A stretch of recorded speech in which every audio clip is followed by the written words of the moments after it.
This is the OTB Television Network, a service of Capital District Off-Track Betting.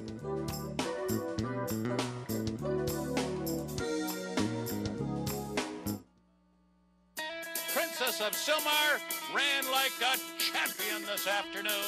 And Strong Mandate is geared down for the last 16th of a mile. Oh, this is a very promising two-year-old. Mike Smith says go with Royal Delta, and she is going indeed. Will take charge is surging, and it's a photo finish. It's too close to call. Alpha wins the Woodward. Broadcasting live from the backstretch at Saratoga, this is Racing Across America with Seth Merrow. Racing Across America is brought to you by Pinnell's Restaurant, a Saratoga tradition since 1922. 284 Jefferson Street, just minutes from the track. And Thoroughfan, giving the fan a voice. Find them at thoroughfan.com.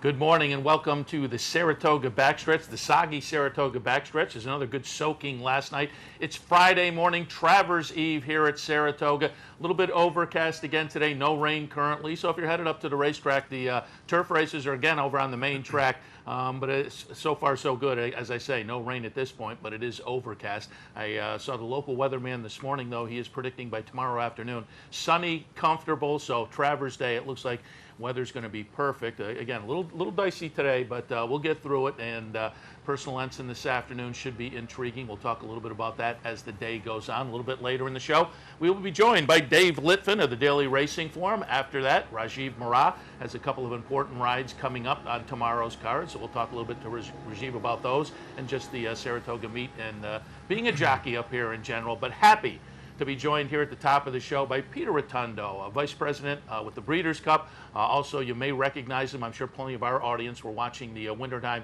Esquire Network Series Horse Players. Peter, his father, and their friend Lee Davis were Team Rotundo, main characters in the Esquire television series. Again, happy to be joined by Peter Rotundo. Good morning, Peter. Hey, Seth. How's it going? Very good. Happy to have you on board. And you are a Vice President, as I said, with the Breeders' Cup. You're the Vice President of Media and Entertainment. What does that entail? Well, it's it's running the entire event, basically. We do all in New York, we have the marketing, sponsorship, PR team, and there's only about 6 of us in the New York office. So, like I say, I worry about everything except putting on the actual horse races. From the entertainment that week, all of our parties, special events, the marketing, the television, the connection between NBC and the Breeders' Cup. And, just throwing the best party we could throw. And talk a little bit about what goes into that. I'm assuming probably the day after one Breeders' Cup, you're kicking in for the next year. That's true. We do take a little break, although this year now, knowing that we're going to Keeneland next year, 2015, we've already started planning for Keeneland. So it's never really a break, although November, you kind of could take a little couple weeks off. And talk a little bit about that. There was an announcement fairly recently, Keeneland coming up, Del Mar coming up as well. And I think you guys have to be thrilled with the response at Del Mar. The mayor came out, he's already looking for a second Breeders' Cup. You got a great response from the locals down there. Yeah, no, it's been an amazing thing. The key was for us is to lay out a plan. 3 years, Keeneland next year, Santa Anita 16, Del Mar 17. Now we know where we're going. We can make plans for the future. It helps with everything we're doing, from marketing to sponsorship. And I think the local communities in Lexington and San Diego, Del Mar area, have embraced it, with open arms. It's been amazing, the response. And that's why we got to start planning now, because there's, I think the amount of attention that it's going to get is going to be something we haven't seen before. So yeah, we had Jim Gluckson on with us the other day, Steve Bick and I, in the Sunday morning program. We were talking a little bit about the new venues. And Keeneland, the size of it means that maybe there'll be more of a fan experience, maybe just outside the facility. You'll have to change things up a little bit. But as we were talking, and Jim made the great analogy, you got the people in the backyard here who sit in the picnic tables and don't necessarily see the horses, but you come for the experience. And the Breeders' Cup is the same thing. No doubt. That's what I've done for 30 years. I've had the same spot right near the Big Red Spring out here. So there's no problems with a beautiful plus the Keeneland, they're first class organization. It's going to be an epic event, and we're so excited to do it. I also want to push again. We talked about it on Sunday, but I'll let you mention it one more time. The Breeders' Cup Betting Challenge, which is kind of a high roller affair, but for folks who are interested, I didn't realize it until we talked to Jim on Sunday. A couple of satellites this year. It's true. Yeah. So you could be at Santa Anita and play in it, or you could be at Keeneland or at Aqueduct. It's a $10,000 buy-in. $2,500 goes to the purse. $7,500, you're betting real money. So it's as if you were betting a regular day. You know, you're betting a lot of money, obviously, $7,500, plus the prize money on top, and you get to keep whatever you win. So it's the most. I mean, if you're a handicapper and you're a real bettor, this is the event for you. I mean, this is what it's all about. And to be crowned champion of the Breeders' Cup betting, it's like, you know, is there anything better? I don't know. And I think a couple of other locations around the country is going to make it more convenient for people, and that should add to the intrigue. Speaking of contest play, and again, we talked about it at the top, you were on the Esquire Network television show, Horse Players, which I'm sure a lot of people tuned in and enjoyed. Give us a little bit of the insight. You're now somebody who has been on a reality show. What are some of the insights, the behind the scenes, things that maybe you didn't realize beforehand that you came out of it with? Well, it's, you know, having cameras, being mic'd up, you know, for, you know, multiple days at a time, and the camera's always on and recording you. Even when you're not on camera, they're recording your audio. Was interesting. It was so much fun. I was with my dad and Lee hanging out at the racetrack with cameras following us. It was awesome. I mean, and they did a very good job with the show. There's some things that they left out that, you know, I wish we could probably have done it again. But all in all, it was such an experience. And the fans here are just walking around. You know, something you didn't expect was that people actually, A, going to watch it, and then B, when they see you, they go, oh, I saw you on the show. So we've been having a ball with it, especially my dad and Lee. They love, you know, they love the attention. They've been walking around like they're movie stars. So the remainder of Team Rotondo is up here as well? Yep. They're up here, and they've been up here for a couple weeks, on and off. And it's just, it's what my summer's all about. Since I'm 4 months old, I've been coming to Saratoga. There's nothing like it, and it's my favorite place in the world. Talk a little bit about that. What is your background? How'd you get into the game? Well, my father got me in, right? So literally 4 months old. There's a photo of me and the late great Mike Venezia, you know, in the carriage at 4 months, and then he taught me how to read the racing form when I was 6. I didn't actually start betting until I was 18, but I really got into it, and I loved the art of picking the winners.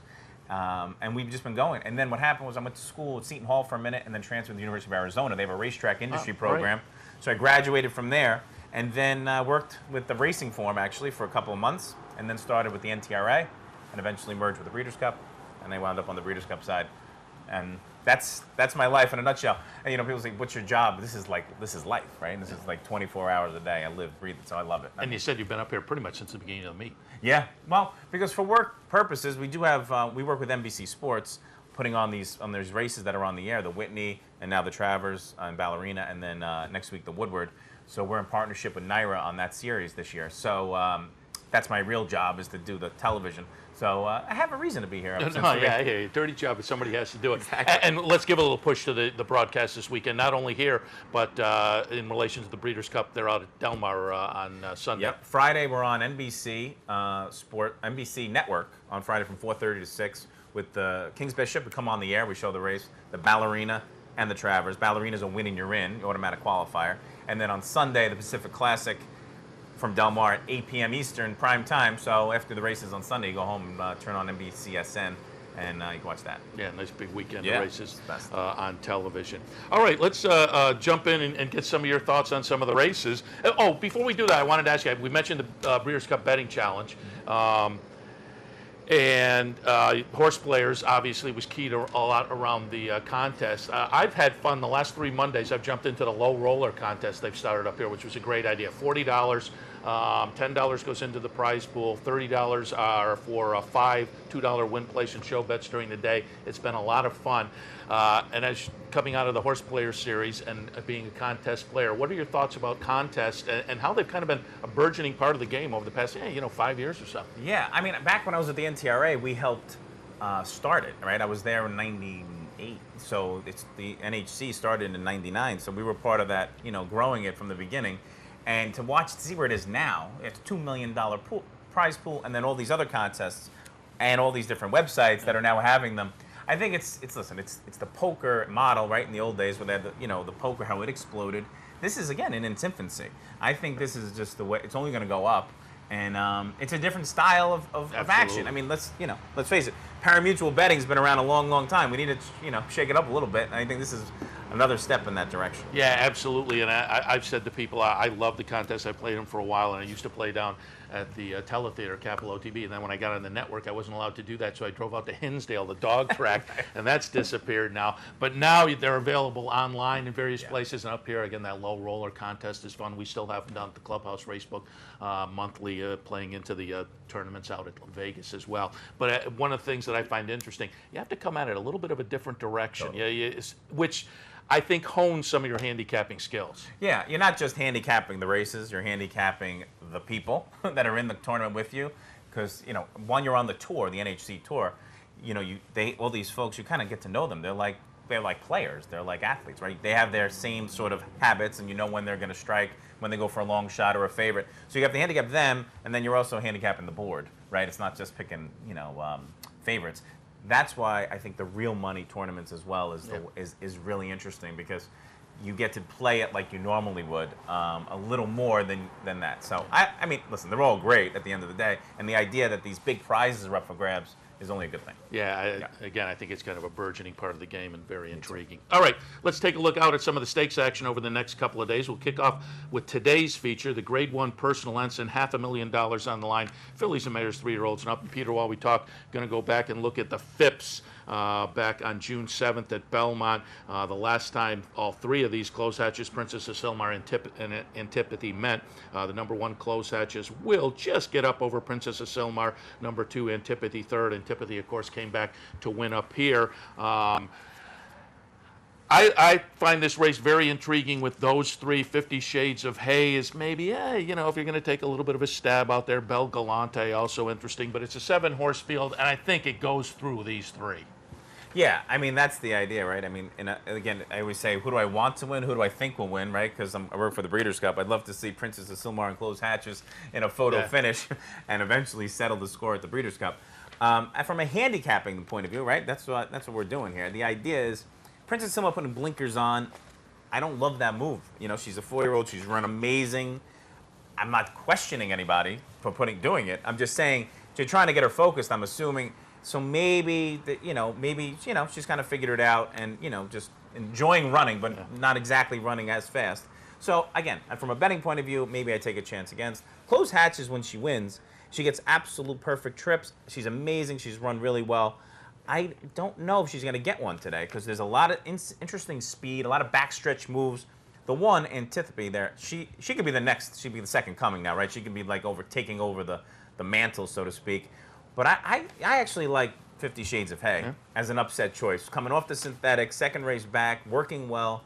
Going to sit a trip with Johnny V. If you look back at the Ruffian where she sat, she kind of looked like she was beat at the beginning of that race, and then made a move and closed strongly. She ran well here last year at Saratoga, ran second to Princess, going 1.25 miles. Why not? At 12-1, Johnny V, Bob Baffert, I could see her making the last move and maybe getting these in the last couple of jumps. So I'm going with her, with Antipathy as well. Of course, I'd love to see close hatches and Princess Silmar right there at the end, too. Yeah, I think with those two in there and Antipathy coming off the win earlier in the meet, it's a very intriguing race. But yours is certainly, I think you're going to get all that price off the last couple of races, but all the scenario that you set up there makes that one, as I said a little bit earlier, kind of an interesting and intriguing player as well. All right, let's take a look out at Saturday's action. We'll look at the Ballerina Grade 1 event, $500,000, Fillies and Mares, 3-year-olds and up, going 7 furlongs. And Peter, while we talk, I pulled up the Shine Again from earlier in the meet, because that was the return of My Miss Aurelia, and she is going to run third in this event. The winner will be Better Lucky, number 2, Grace Hall second, number 4, My Miss Aurelia third. But of course, this was the 2-year-old Eclipse champion filly of 2011. This was a comeback of a very long effort. You have to figure she'll be a little bit tighter today, but still, tough spot, I think. Artemis Agritera, I thought, was absolutely impressive. And then that 7 furlong race a little bit earlier in the meet. Willett is certainly getting a lot of attention. I've heard that name bandied around the past couple of days. And Hot Stones from our friend Roddy Valente cuts back from 1 mile and an 1/8, and I think that could be a really intriguing move. What were your thoughts on the Ballerina? I think I'm with you on Hot Stones. Basically, I see La Verdad getting out there winging it. Artemis Agritera, right? She's got to get out because she's got the rail going 7 furlongs. So she might be a little up against it if La Verdad gets out there. So I see a speed, duel sort of developing there. And I'm looking at Hot Stones just to sit the perfect trip. Cuts back off 1 mile and an 1/8 in the mud, which I love that move. Back to 7 furlongs. She won the Grade 3 2-back, the Bed of Roses. Before that, she just lost to La Verdad, going a mile off a layoff. I think this is probably a perfect distance. She likes Saratoga. She was going to sit the trip. She's got Irad Ortiz who's on fire. Oh, yeah. And I just see a little bit of a speed, but I see her getting up in the last couple of jumps, and I'm going to use her with the favorites. La Verdad, my Miss Aurelia. I mean, how could you not respect her? I mean, she was the champion. Obviously, long layoff, ran huge last time. I love to see her come back and win. So I'm going Hot Stones over my Miss Aurelia, La Verdad, and I think that's my exacta. Yeah, okay, sounds good. And La Verdad, we had Mike Welch on with us, and I think he made the great point. Do not expect La Verdad to sit back tomorrow. No. I think we're going to see her go out of the gate, and I agree completely. Again, another intriguing Grade 1 on the weekend. But the highlight of the weekend, of course, will be the Travers Grade 1 event, $1.25 million, going a mile and a quarter, and that's the significant information in here, the mile and a quarter, because Bayern is going to certainly attract a lot of attention off those last two efforts. Clearly, to me, seems the most talented in the group, but the distance is going to be the question mark. Commanding Curve off of that Derby 3-back. I talked with Terry Finley yesterday, and I talked with both him and Dallas Stewart at the draw a few nights ago, and Dallas was saying we got to get back to that Derby effort. If he can, he's going to be very, very interesting as well. Kid Cruz I found intriguing all spring long. Wicked Strong and Toneless, though. Those two and Bayern are clearly the three in this race that you have to go through. But, Peter, while we talk, I just wanted to pull up, because we've looked at a couple of the other preps over the last couple of days, but I did want to show the Belmont Derby going back to July 5th. Mr. Speaker, the number 9 horse, will get up late to win this, but it's on the turf. Flip side is, running second that day was Adelaide. Adelaide came back on the weekend, this past weekend, won the Secretariat at Arlington, so perhaps flattered Mr. Speaker a little bit. But you have to wonder, Mr. Speaker, again, this is on the grass, gets up and gets it done. Again, the number 9 horse will just get up there and get it done. So it's intriguing, but is this a much better turf horse than a dirt horse? You have to answer that question. I just kind of threw this race in so folks would get a look at it before the weekend, but what were your thoughts?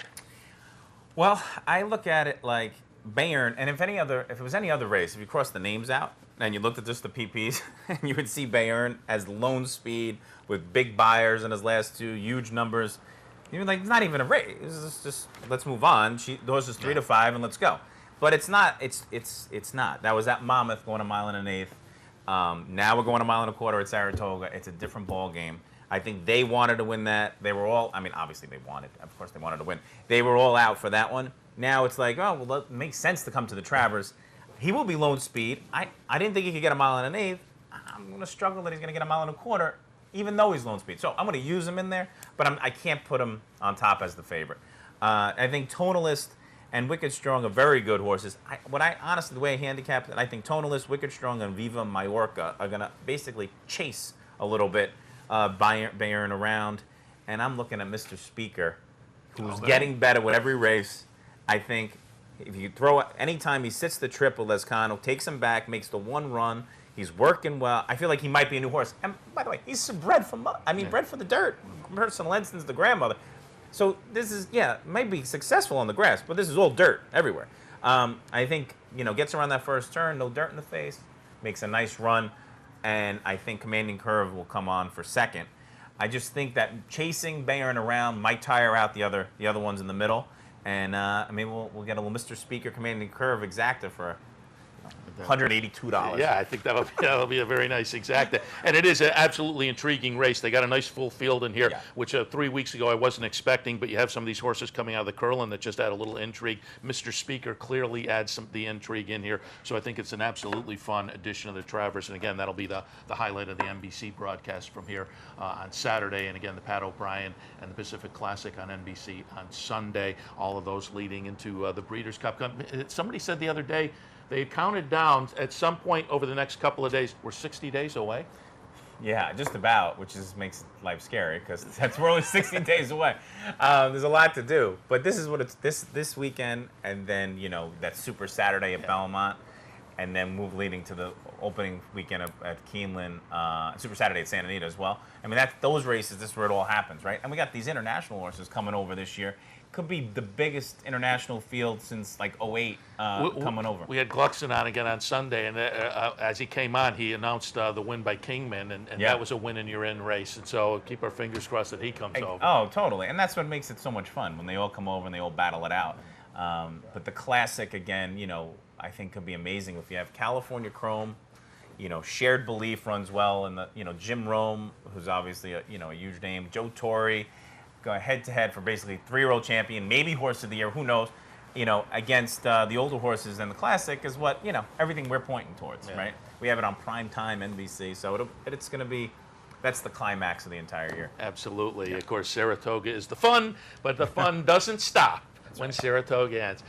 Peter, we appreciate the visit this morning. Enjoy the rest of your time at Saratoga, and good luck to you and everybody as we head into the Breeders' Cup as well. Peter Rotondo from the Breeders' Cup. Thanks a lot. All right, we'll head to our next break. When we come back, Dave Litt from the Daily Racing Forum. We'll talk a little weekend stakes action with him as well. Also out in the green room, I see him. Rajiv Mirage is here, so that's all coming up right after this. Face it. Most horse racing websites are just too much clutter, too much to navigate through. Next time, log on to capitalotb.com. Our newly designed website is easier than ever to use, with all the information the professional horse player needs. capitalotb.com. I got it. Watch me. I got it. Hey! I got something that makes me want to shout. I got something that tells me what it's all about. I got a move that tells me what to do. If you don't, brothers and sisters, then you won't know what it's all about.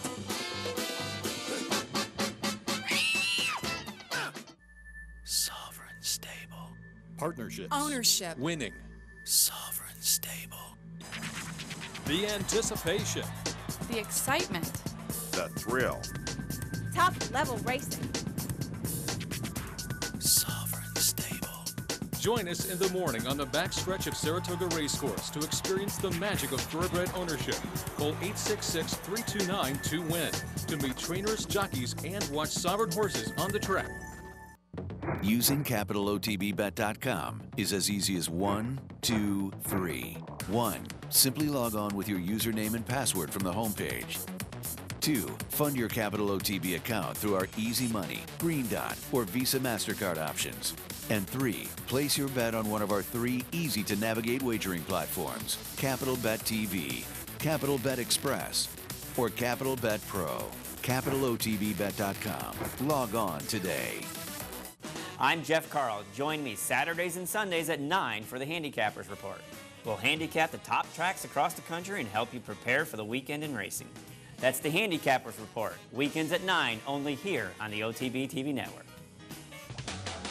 This is Racing Across America with Seth Merrow.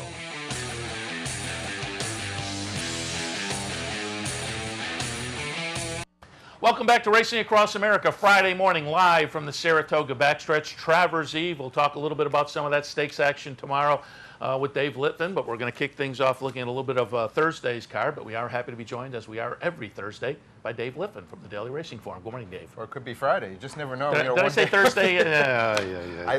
The only day I know around here is Tuesday when there's no race. I said Friday at the beginning, and then I reverted. It's the last 2 weeks I've had the wrong day. It's one of those where in your head you're like a day ahead or a day behind all day long. Yep. But that'll clear up in about a week and a half. Yes. All right, let's talk a little bit about some of the Friday action. Again, turf racing is off. I'm over in Amsterdam, but I'm assuming you got the same soaking up here last night? Yeah, it rained again pretty good last night, and they say off and on chance all day today through the evening, but tomorrow it's supposed to be 75, 78, and nice. Yeah, I listened to the local weather guy before I left the house this morning, and they say things will clear up by the afternoon and be a beautiful day, so we'll keep our fingers crossed on that because, again, biggest day of the year, we certainly want the weather and things to be fair on the racetrack. All right, let's take a look at some of the action for this Friday. Have a little overnight stakes race today in the third, the Tail of the Cat, $100,000, 6 furlongs for 3-year-olds and up. To me, Bahamian Squaw was a little bit interesting, but I'm kind of, all of mine, I'm using horses that have to step it up off their last races. Bahamian Squall, Sensational Slam, Tenango, all last time out, maybe not races you want to hang your hat on, but just prior to that were running good enough.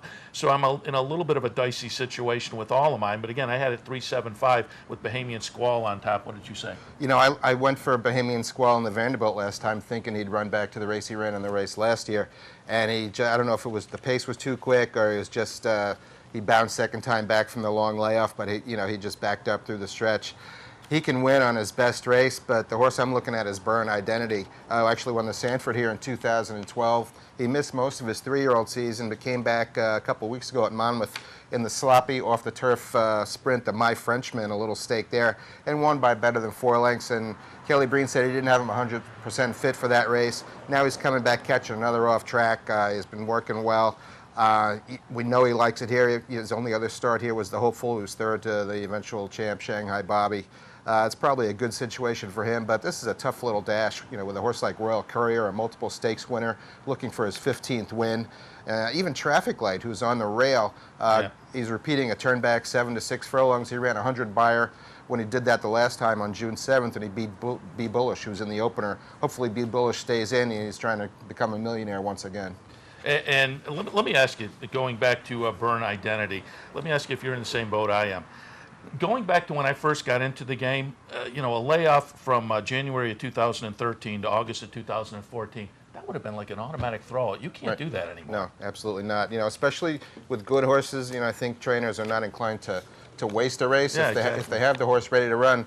So many things happen in these horses, and where a horse might have made 20 average starts back in the day, now they're making 12. So you got to make them count. Yeah, there's that bullets in the holster philosophy that they go with now, and it seems like they come back ready. But it used to be, and stakes horses, they would have their summer schedule in the fall, and then they get a couple months off, and they'd come back down a Gulfstream or whatever, and they'd be like, the 7 furlong prep, no more. They're always live now. Yeah. Tony Duccio actually, when he ran. The Big Beast on the Amsterdam undercard, he was torn between running in that race and the allowance race, and they wound up running very similar times. And he was just like, the horse is doing so good, maybe I should take a shot. But he just wanted to give him one more. But he was thinking about just going right from the maiden race to the Amsterdam. Said the horse is doing so good, why waste it? Yeah, it just goes to show. And I went down to watch Andy Serling last night, his radio show, and he had Chad Brown on, and Chad was talking about in his days working for Bobby Frankel, and Bobby had told him, and Chad said, I've taken this to heart. Bobby said, if I train now, meaning the time that Chad was working with him, the same way I trained when I first got in my career, I wouldn't win as many races. He said, you have to change with the times, and as bettors, so do we. That's exactly right. All right, 5th race this afternoon. It is an optional claiming event, a C condition, 80,000 tags. They're going to go 9 furlongs. My thoughts in the 5th, speaking of long layouts. And here you go. Yeah, I went with Cigar Street, but again, as I say, you have to change with the times. It's tough for me. I look at a horse like this, clearly the most talented horse in the field, a very talented horse, but off since March of last year. Underneath, I had the West Point runner, Awesome Vision, who just seems to be kind of going in the right direction, at least numbers-wise. And then in the 3rd spot, Qualify, who I thought was a good 3rd last time, going the 2 turns up here at Saratoga, and that may benefit from that one and be kind of primed for a good effort. So for me, it was 4, 3, and 2. But there is a huge question mark on that. What I think will certainly be the favorite. Yeah, it's a salty spot. I mean, the conditions are such that they admit a horse that hasn't won a race in 2014, so he's a Grade 3 winner who gets into this allowance without having to run for the tag. Bill Mott's, not certain he's got him 100% fit off such a long layoff, but he said he'd rather run him in a race like this at 1 1/8 where the pace isn't going to be quick as, say, like a one-turn mile at Belmont where they're going to go 45 and change early. And listen, he's a classy horse. His only loss in a route was the Louisiana Derby 3 weeks after his maiden win. Otherwise, he's perfect going 2 turns. By Street Sense, a Travers winner, he's got a bit of a Saratoga pedigree. But if they really go crazy at the windows on this horse, I'd look elsewhere. Maybe Awesome Vision or Pick of the Litter for Dale Romans, although he's still looking for his first winner at the meet. He's coming out of the Grade 2 Monmouth Cup. He got no pace to run at that day and was wide. The race before that, he ran 2nd despite the rider losing the irons, and the winner was Carve, who's since won 2 stakes, including the Cornhusker. So he's been keeping good company. He's got recency on his side, but, and I'm sure Dale would like to get off the duck here. Yeah, you make that great point about Dale still being on the duck. A lot of ducks have fallen over the past week or so, though, so maybe Dale's due. All right, let's take a look out at today's feature before we head into some of the thoughts on tomorrow. Today's feature, the Grade 1 Personal Ensign, $500,000 on the line, going 9 furlongs for fillies and mares, 3-year-olds and up. And we talked about it a little bit earlier with Peter Rotundo, just a really intriguing addition with Princess of Silmar, Close Hatches, and Antipathy being absolutely live coming out of that ding-dong battle down at the Phipps back on June 7th.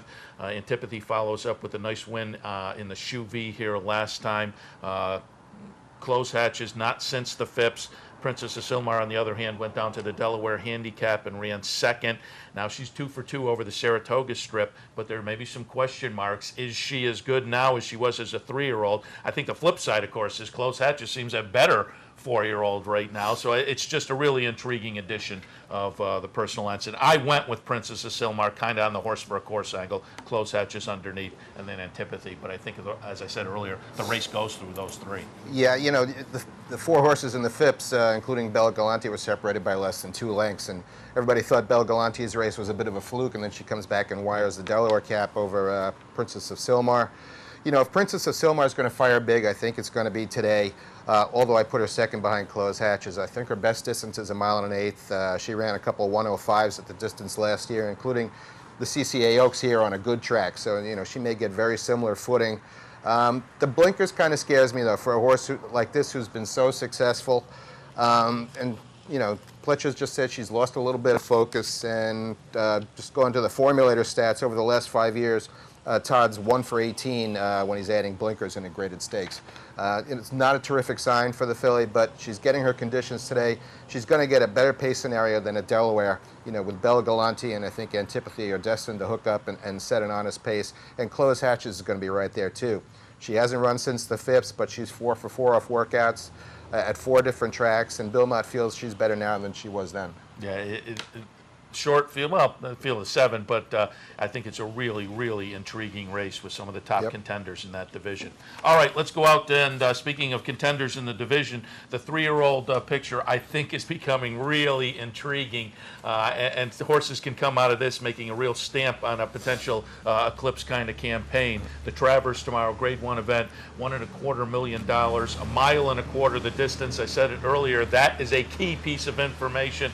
We will take a look now as we talk about this at the Jim Dandy last time out. Number 7, Wicked Strong gets it done, winning the race. Number 4, Tonalist will run second. Number 5, Kid Cruz third. Number 6, Commanding Curve runs fourth. Ulaanbaatar runs fifth. We have these horses coming back. You have some horses also stepping out of the Curlin that are jumping in here. And we watched a little bit earlier Mr. Speaker win the Belmont Derby on the grass. I think this is a very, very intriguing field, but the big question mark that has to be answered, Bayern and the distance. I think he's probably the most talented horse, but will he get the distance? And also, coming out of, obviously, the Jim Dandy race over the track, Wicked Strong looked very good with the addition of the blinkers, and Tonalist, a lot of folks are kind of speculating that maybe Christophe Clement was using that to bounce forward from in the Travers. So what are your thoughts coming into tomorrow's feature? Well, you know, if Bayern's going to win it wire to wire, he's going to have to be really good. For the past 20 years, you've had Holy Bull and Bernardini do that, and that's the only two. I mean, and Bernardini was 270, was just a layover. Holy Bull was the horse of the year. Now, Moreno almost did it last year, but the pace was a crawl. They went 113 and change. I don't think that's going to happen here.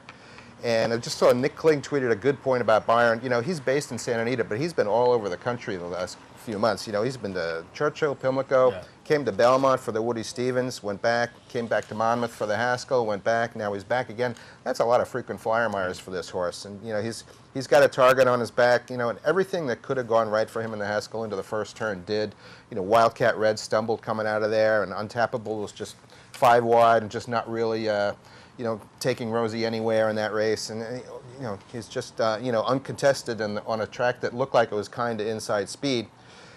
You know, I just don't know. He's finished first in all 4 of his starts in blinkers, but, you know, given the parameters of how tough it is to go wire to wire in here. And that first in the Derby trial was no stellar performance there. Where no, he Baffert was really getting disappointed about that. DQ'd. Yeah, he was really disappointed. So there are some things that you can hang your hat on taking a shot against. There's no question about it. Yeah, I mean, he was playing catch up through the first half of the year. You know, just trying to see whether he can get him to the Derby because he knew how much talent he had.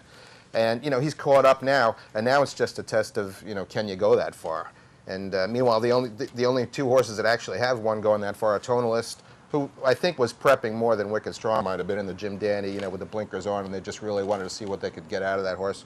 And Mr. Speaker, you know he's won at the distance, but can he win on the dirt? Pedigree says he should. The dam is Salute, who's out of Personal Ensign. That's a pretty good dirt pedigree, and she produced traditionally a Grade 1 winner, My Flag, Miner's Mark. The dirt pedigree is certainly there. The Holy Bull could be a bit of a red herring. It was the last time he raced without Lasix. He probably was a little closer to the pace than they know he likes to run now. He's fresh. It's a bit unorthodox, but Birdstone won the Travers fresh, and this horse has won stakes on turf and synthetic when he's fresh so far. So I think if he handles the dirt, he's got a legit shot in here. And I mentioned it earlier, he was flattered by Adelaide this weekend. Absolutely, in Chicago. So looking at your selections in the forum, Tonalist and you have Mr. Speaker right in the mix. Yeah. So I think he's intriguing. I haven't finalized my selections yet, but he's definitely attracting a little bit of attention from me. Yeah, I think the post helps him too. This way he doesn't have to get all kinds of dirt being kicked back in his face. They can lose a little ground, but just see how the race is developing and not have any heavy traffic there. Yeah, it's very intriguing. Again, with the addition of some of those horses coming out of the Curlin, we have a nice full field that should make it a lot of fun. All right, a little bit earlier on the card, the Grade 1 Ballerina, and while we talk, we are going to pull up the stretch run from the July 30th allowance race that Willett wins. Willett is the number 6 horse in here. Willett is one of the intrigues in this race. Obviously, La Verdad is also intriguing. I mentioned earlier we had Mike Welch, your colleague, on with us. He said, don't expect this one to sit back on Saturday. This La Verdad will be sent. My Miss Aurelia coming out of a return effort that probably has her a little tighter. Artemis Agritera, who was so good earlier in the meet, and Hot Stones on the cutback for our friends Roddy Valente and Bruce Levine. I think, again, another intriguing stake on the card. And, this what a shining moment for New York Breds. There's 4 of them in here with a legitimate chance. Yeah. Willett, La Verdad, Artemis Agritera, and Hot Stones, any one of which, if they won, you really couldn't say you were surprised. I went with Willett. I just think she's coming up to this really nice third time back from a layoff, stretching back to 7/8. She's never been worse than second over the track. La Verdad just never appeared comfortable from the rail in the honorable miss. She was getting some slop kickback in her face from our free roll. You can give her a pass for that, but like Mike is saying, she's a full-out send here from the middle of the field. Her game is speed, and she's going to the front, which really forces Rajiv Mehra, your next guest, to make some decisions with Artemis Agritera on the rail. She's a horse that has handled inside posts well, including here in her debut. She went from the rail by almost a dozen. She clearly loves it here. The race she ran last time, she really recaptured her form. She bossed State Breds, but she was uncontested on the lead. Now she's probably going to have to chase La Verdad. It's just a fascinating race. Horses like Better Luck in My Miss Aurelia coming out of the shine again. I think they're eligible to run a big race in here. They're stake season at the Grade 1 level. It's just a really fascinating race. I think you can make a case for about 6 of them. Yeah, absolutely. It is a very fun edition of the Ballerina, and earlier on the card, a nice edition of the King's Bishop, a Grade 1 event. This is a $500,000. They're going to sprint 7 furlongs. While we talk, we're going to take a look at an allowance out at Arlington. Back in the middle of July, we're going to watch Myositis Dan win. Myositis Dan will be the number 6 horse, and I pulled this up because I think this horse might float under the radar a little bit for folks coming out of the synthetic race at Arlington. But I looked at your selections. You got him prominently in the mix, but he's going to be facing Wildcat Red on the cutback and a nice workout up here. Noble Moon seems up against it, I think, off the layoff. But certainly, the big beast off of that race up here at Saratoga is going to be very, very intriguing. And Bullet Workout on the 9th Sense, and then Coup de Grace coming out of the Amsterdam win up here as well. What were your thoughts on the King's Bishop? I thought the big beast got a great draw. Tony Dutro's just got to be ecstatic with it because the only horse drawn outside him is Coup de Grace, who doesn't have any early speed. So the big beast isn't going to have any outside pressure. He's just going to be able to set or stalk the pace depending on what Fast Anna does right to his inside. I think the pace is going to be legitimate.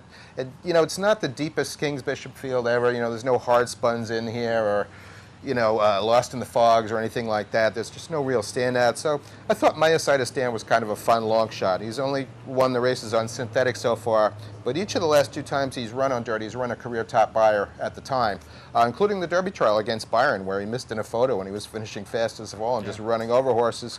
He had a little freshening after that, and then he came back with that nice allowance race we just saw on the synthetic at Arlington. I just thought he was kind of a fun long shot in a race where a lot of things might happen. And these are the kind of races where, yeah, if you think things are maybe evenly matched and things could juggle up and become a little chaotic, it's the kind to take a little bit of a shot with. But as I say, to me, the big beast in here, off of that last race, I find him very intriguing. Tony Dutrow, very lightly raced, and this could kind of define him as a player in this kind of 3-year-old sprint division. Yeah, you know, he went 109. A race later, they went 108 and change to the 6 furlong call in the Amsterdam. So he's clearly right there with these horses. Yeah, he is going to add more of the intrigue on a very intriguing and fun Travers card tomorrow. Again, the personal ensign today. So plenty of stakes action. The nice New York bred day on Sunday as well. And out on the West Coast, again, we talked a little earlier, Pacific Classic. So it's a big weekend coast to coast. But the highlight up here tomorrow, the Travers. Dave, we appreciate your insights as we do every week. We'll get you in here one more time before the meet ends next Friday. Home stretch. Dave Litvin from the Daily Racing Forum. You can catch his work in the hard copy of the Daily Racing Forum or at drf.com. All right, we'll take our last break. When we come back, we'll be joined by Rajiv Miraj right after this. This is Racing Across America with Seth Merrow.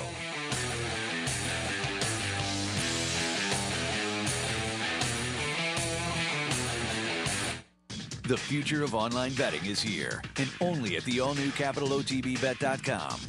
CapitalOTBBet.com delivers a state-of-the-art wagering experience found nowhere else in horse racing. CapitalOTBBet.com. Log on today. Summer at Saratoga, and there's no better place to watch all the racing action than right here on OTB TV. Each morning, the Handicappers Report brings you selections and analysis from our professional handicappers. Then stick around as the biggest names in racing join us live from the backstretch. The top trainers, jockeys, and racing personalities all share their unique insights and observations. For more than 20 years, there's been just one place to turn for unparalleled coverage of the Saratoga Racing Meet, Capital OTB and OTB TV. Fascinated by the world of horse racing? Interested in honing your handicapping skills? Class is in session. Night school, Monday nights. Easy to access online. It's free, interactive, and informative for the casual and serious race fan. Horse Player Now Buzz. Live horses to watch emailed to you daily. Our eyes, your prize. Night school in the buzz. Visit horseplayernow.com for details. Funding your Capital OTB bet account is as easy as 1, 2, 3. 1. Easy Money. Clearly the fastest and easiest method of depositing funds into your account. Make deposits or withdrawals in just minutes. 2. Green Dot Money Pack. Gives you instant access to your funds. Green Dot Money Packs are available at thousands of retailers nationwide. And 3. MasterCard Visa. Simply click on the link from the funding page, enter your account information, and fund your account. CapitalOTBBet.com. Log on today. Hey race fans, head down to the all-new Clubhouse Racebook. With live horse racing on more than 250 flat-screen TVs, state-of-the-art wagering terminals, and amazing Vegas-style atmosphere. The Clubhouse Racebook, 711 Central Avenue, Albany. Welcome back live from the Saratoga backstretch. This is Racing Across America, as promised before the break. Happy to be joined now by Rajiv Miraj, riding one of the favorites this weekend in the Travers, Wicked Strong. Good morning, Rajiv. Good morning. Happy to have you on board, and always like to, when we get some jockeys here, talk a little bit about your background as a jockey. It seems like everybody in the racing game, I've said it before, they either get involved because of family, they're involved because of blood, or they just have a love for the game and crawl under the fence at the racetrack. How did you become a jockey? Well, growing up in Jamaica, my majority of my family was involved in horse racing. My father was a jockey, my uncle jockey, and it was something that we grew up amongst. So that's where I got my passion for horse racing, from Caymanas Park. And then when we moved to Florida, I still kept it up and started riding horses in Florida, and now I've been riding for 11 years. So how do you break in? In Calder Race Course. My dad was is a trainer in Florida at the moment, so at the time I started, he got me into it and started teaching me from the beginning the basics, and then I started working for Dave Brady in Florida, And then about a year and a half after I started working, I became a jockey. And tell us a little bit about how that happens, how you get your first ride. Obviously, you're working horses and whatnot. When and how is that decision made that it's time, okay, you're going in the gate this afternoon? Okay, so my parents from Jamaica, my mom owned horses, my dad trained, and they continued that in Florida. And the first horse I ever rode, the name of the horse is Mr. Rajiv. Is my namesake, so I can't forget that. Yeah, so it was my mom's horse that my dad trained and named after me. So was it really named after you? Yes, oh, Mr. Nice. Rajiv. So that was your first ride. Where'd you finish? Fifth. Fifth. And how long after that before you had your first winner?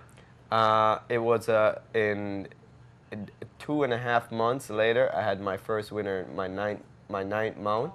I was at Tampa Bay Downs, and there was a horse running with an apprentice that was riding in Gulfstream, and he didn't show up, so I asked the guy, please let me ride the horse. The horse's name was Pricedale Kid, and in February 2004, February 1st, and I picked up the mount, and I won on that horse. So that was my first win, and then 2 weeks later, a Sunday, it was a Sunday, exactly 2 weeks later, I won on the same horse again. Pricedale Kid, so my first 2 wins was on Pricedale Kid. Yeah, nice. So tell us a little bit about what happens when you go back to the jockey's room after that first win. Oh, yeah, it was brutal. It's a tradition that when you win your first race, they tend to throw ice water on you and shaving cream or whatever they could get a hold of. And I had shavings in the top of my head from the paddock and dirt and everything. It was really bad. Egg. I had an egg, so it was fun though. I enjoyed it. And talk a little bit about it. As you say, you started your career down in Florida. Now you're up in New York, and you're very successful up here. Currently, I think you're 5 or 6 in the standings up here at Saratoga, which is obviously one of the toughest meets in the country, if not the toughest meet in the country. So you're doing very well up here. What was the impetus that made you move from Florida up to New York? When I was an apprentice, I was riding in Gulfstream when I left Tampa, and Angel Cadero had a lot of influence on bringing me here. He said he'll help me out to develop me into a jockey, and so I moved from Florida in April, and I went to Belmont, and he was helping me out a lot. Became my agent, and for a couple of months, and then I wasn't having the success or anything for the Belmont Spring Meet because I was fairly young and not really ready to take on that. So then I went to Monmouth for the summer, and things started going really well as an apprentice for me that year, and started picking up a lot of business, winning a lot of races, and then that kind of parlayed into this circuit up north. And talk a little bit about that. You say Angel said come, and he'll give you some mentoring, I guess, is the way to put it. But I'm always interested in jockeys, particularly when you move to a circuit like New York. Any sports, you kind of play up to the level of the competition. So when you move into a jockey colony, jockey room like here in New York, do you get some mentoring from some of the guys who have been around for years and years? Oh yeah, even up to this day, after riding thousands and thousands of races, there's also guys with a lot more experience than you in the room, a lot of Hall of Famers. I'm fortunate to be riding amongst some of the biggest names and the best in the industry, and they'll still tell you, you know, help you out, and you can always learn every day. Every race is different scenarios, and the guys here, they're so helpful towards you, even though you're competing against them. It's just I think it's like a jockey etiquette thing that you know, they teach you, and everyone shares philosophies and their point of view on riding and all that. So it's always, everyone's always developing every day. Yeah, talk a little bit about that. It is a competitive sport. So obviously you're out there, you want to win, they want to win. But as compared to some other sports, you all have to go back to the same locker room at the end. So it's competitive, but there is a camaraderie as well. Yeah, we're very competitive on the track, but people don't really know what a tight-knit community we are in the jocks room. I mean, us jockeys, we spend a lot of times with each other, a lot more times than we spend with some of our family. And we really take care of each other, and we're really a close-knit community. There's a lot of bond in the jocks room. So. And I want to fold the related topic into that. I played this year in the the Jockeys versus Trainers, Jockeys versus Horsemen basketball game. I saw you out there. That benefits the Permanently Disabled Jockeys Fund. You were also over doing karaoke for that. I understand this past week you were at the Michael Strait benefit down at Chianti as a guest bartender. Michael Strait trying to get bionic exoskeleton, raising money for that, the injured jockey. And talk a little bit about, to the jockeys, how important those kind of charities are. Well, the Permanently Disabled Jockey Fund is so important to all the jockeys that have been injured, and all the jockeys that might get injured, because it can happen to anyone out there. It's just a part of our job, and it can happen to anyone. It doesn't have to be the best jockey, the leading jockey, or the lowest on the list. It's anyone that's out there it can happen to. So to build this fund and to help these guys that are not as fortunate as we are at the moment, it's for a great cause, and we can only do it with the support of people that come out and to these events and participate as well, and help fund the fund. And in the case of Michael Strait, to get the extra skeleton that he needs to be able to walk, I mean, it's a great story. He's taken a few steps from being paralyzed and told that he probably never walked, so it gives him a great hope, and we're trying our best to get up to this money that we need. It's probably going to be close to $80,000, $80,000 to $100,000 for this extra skeleton. But there's a lot of people. The West Point crew, they stepped forward and they gave us a big fund for it. And also these events that we're doing with the Chiantis, the bartender Chiantis, we're raising money, but it's going to a great cause. It absolutely is. If people haven't seen this device, it's it's almost from Star Wars or something, but it is legitimate technology that's available today. A paralyzed person can kind of step into it, and it assists them to stand upright and walk. And again, we're talking in the neighborhood of $80,000, and Michael Strait trying to raise that. My local guy, he and his brother, also a jockey right from East Greenbush, right down the road. So we're certainly rooting for them to raise those funds. But again, you participated this past week, as did many of the other jockeys. Let's talk a little bit some nuts and bolts. Speaking of that, the basketball game, karaoke down at Chianti, evenings, or a lot of jockeys participating in the social events. Talk a little bit about how Saratoga is different. Your day, from when the alarm clock rings in the morning to when you go to bed at night, how's it different up here from downstate? Saratoga is a steady grind. It's 6 days a week for the 6 weeks or 7 weeks that we're here. It's constant. You have to try to pace yourself because there's so much going on, and you want to be able to do as much as you can do, but there's a lot of riding to be done too, and that's the more important thing. I'm basically here for the riding. I'm not really here for the festivities. But it's a part of it. There's a lot like the events, so we have to do that and stuff like that. But I'm gonna need a couple of days off after the end of the meet. I understand you're a fan of fishing. Get any fishing up here? I fished one time. I didn't get a bite, so I was pretty frustrated. I'm a saltwater fisherman where the fish just jump on the hook. I can't go after them on that. You're at the lake? Yeah, I was at the lake, and I don't have the technique to fish at this lake. And one more question I have before we get into some thoughts on a couple of the rides you have over the weekend. I'm always interested. We see the jockeys go out there. We know you work out horses in the morning, but then you're out there in the afternoon riding. Give us a little idea what the homework is involved, though, to get ready for the rides you have in an afternoon. There's a lot of different variables into doing the homework. For example, if I haven't ridden a horse before, one of the things that I tend to do is go look at his replays. If there's something, especially when I read the form, if there's something that I want to see that the form might say got steadied here or there, and you go watch the replay, get to kind of have a feel of the horse. The replay tells you a lot.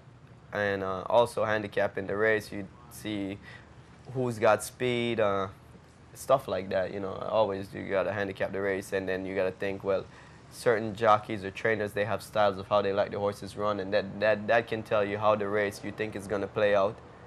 And then when the gate opens, something else happens, so you just kind of have to adjust. But that's basically, you just try to prepare, working the horses, get a feel for them, and when the gate opens, just let them run. It's best laid plans. You have to go to plan B. But I'm always curious to know, because talking to guys like Bailey and whatnot over the years, I know that to get to the top end of the game, there's more involved than just going out in the paddock and hopping on board. There is that homework, not only in your horse, but also in the competition. Yeah, I really believe you got to have a good idea of what to expect when they get up and who you think gonna have speed, because sometimes if you know the competition, you'll know what horses you don't want to get hooked up with early. If it's say for example, if you see a horse 2 lengths in front but he's a 50-to-1 shot, sometimes you kind of just let them go and expect them to come back to you, as opposed to if it's a 2-to-1 on the lead, you kind of want to maybe not give him too much of an advantage on you, or like a horse that you think has a good shot of winning. So I think you have to read the racing form, you have to know what to expect, the pace scenarios, and yeah, the racing form is the key for me anyhow. All right, let's get some thoughts on a couple of the nice rides you have over the weekend, and let's kick things off and take a look at the Travers, and actually take a look while we're talking about the Travers. Again, we'll take a look at that Jim Dandy. Number 7, Wicked Strong, gets it done. Rajiv was on Wicked Strong that day, has been on for the past 4 races coming into this as well. Wins the Jim Dandy. And Rajiv talked to Jimmy Jerkins. We were down at the Belmont. We interviewed him before the Belmont. We talked about the cotton in the ears. Cotton was in the ears again on this day. And again, you're seeing Wicked Strong, the number 7, hold off Toneless, number 4. The cotton in the ears seems to indicate to me that this is kind of an excitable horse. Do you get that feeling? And if you do, are there any tricks you use kind of post-parade and warm up to get him into the game and calm down a little bit? Yeah, I try my best to keep him calm. He gets himself a little hot, so you don't have to do much with him in the post parade to warm him up, because he comes out there warmed up already. And just try to get him there level-headed to the gate. If he's too wound, if he's too pumped up or whatever, he might get excitable in the gate. And he's a high-strung horse. Riding him quite a few times now and getting to know his personality a little bit, I think I've been able to adjust and get the best out of him. But he still is the horse that he is, and you just got to do the best you can to keep him settled. Talk a little bit about how the difference the blinkers made last time. The blinkers went on with the intention to try to keep him focused and mostly get him to run true. Like in the Belmont, he ran pretty much what we call like running spotty. Like he would go and stop, and it didn't seem like he was just getting into a strong rhythm that we know he has in him.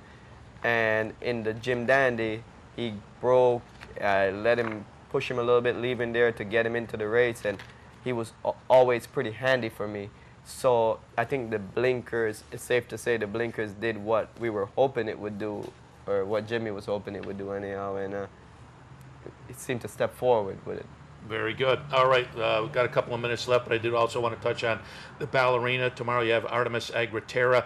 You haven't ridden this horse before, and so I want to go. It comes out of that really phenomenal 7-furlong win early in the meet-up here, so I think it's set up very well.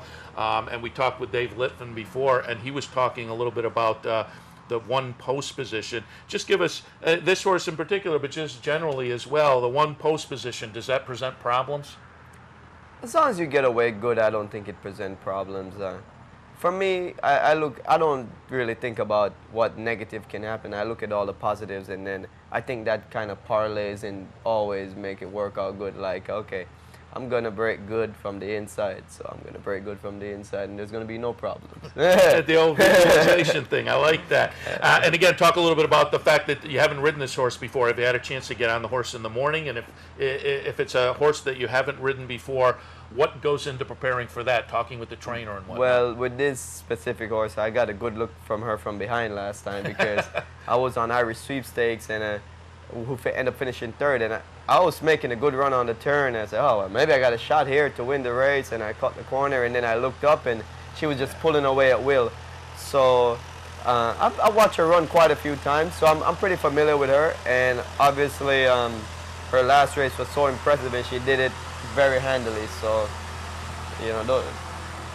I'll watch the replay, I'll handicap the race, see what I think is going to happen. I'm quite sure La Verdad is going to go a little more than she did last time and whatever, but we got a good filly here, and just give her a best shot of winning. Yeah, we just watched the replay of that nice big win here on July 23rd, so she's going to be a player in that Ballerina tomorrow. A couple of live mounts in the Grade 1s, the Ballerina and the Travers tomorrow. And Rajiv, we wish you good luck. Rajiv Murad, jockey, riding up here in Saratoga, New York, the remainder of the season, and doing very, very well. Again, good luck on the weekend, Rajiv. Thank you. Thanks for having me. All right, we'll wrap things up for Racing Across America for not only Friday morning, but this week as well. We're here every Monday, Wednesday, Thursday, and Friday at 10 a.m. Don't forget the weekend programming continues. Handicapper support both tomorrow and Sunday. And I'm just checking off screen. Is the handicapper support at 8 o'clock tomorrow? 8 o'clock, I'm being told yes, because of the early post time. Tune in handicapper support at 8, down the stretch with Mark Casano at 9, and then on Sunday we revert back to the regular schedule. Handicapper support at 9. Steve Vick and I in here with Loose on the Lead at 10 a.m. As far as Racing Across America, enjoy the races, cash a few tickets. We'll see you again Monday morning. Racing Across America is brought to you by Pinnell's Restaurant, a Saratoga tradition since 1922. 284 Jefferson Street, just minutes from the track. And Thoroughfan, giving the fan a voice. Find them at thoroughfan.com.